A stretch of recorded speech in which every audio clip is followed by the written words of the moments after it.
Audio Jungle. Audio Jungle.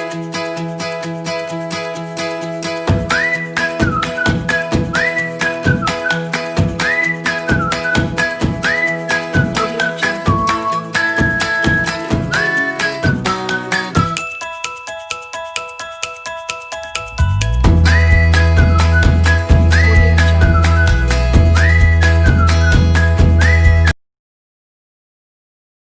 Dapat kita lihat di samping bahwa bahan pengawet merupakan bahan tambahan pangan yang dapat mencegah atau menghambat proses fermentasi, pengasaman, dan penguraian lain terhadap suatu makanan yang disebabkan oleh mikroorganisme.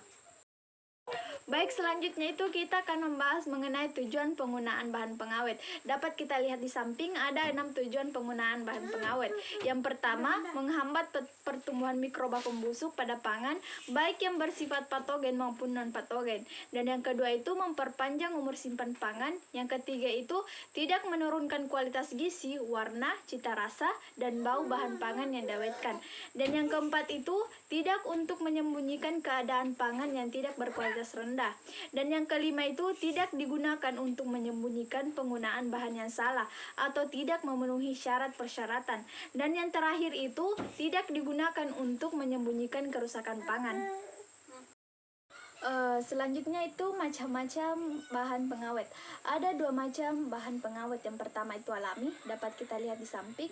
Yang pertama itu garam, keraginan, buah picung, biji kapang, gembir, citosan, air ki, sama kunyit.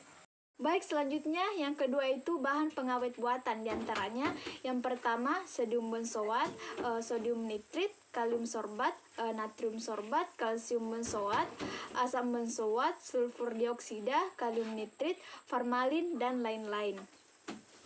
Baik, dapat kita lihat lagi di samping jenis-jenis pengawet makanan terbagi menjadi 2. Yang pertama itu alami dan kimiawi.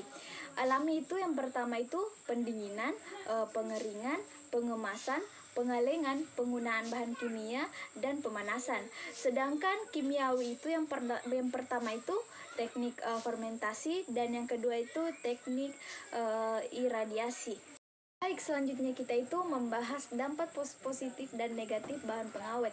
Yang pertama itu dampak positif bahan pengawet itu sendiri. Yang pertama, agar makanan dan minuman yang diberi bahan pengawet lebih tahan lama. Dan yang kedua itu melindungi makanan dari bakteri atau jamur. Dan yang ketiga itu agar makanan atau minuman terlihat segar. Dan yang terakhir itu agar bau dan rasa tidak berubah.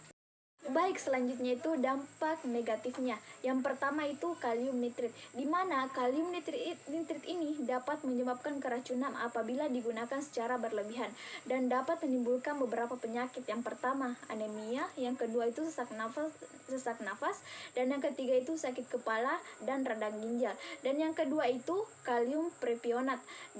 Pada kalium propionat ini dapat menimbulkan migrain dan kesulitan tidur apabila digunakan secara berlebihan.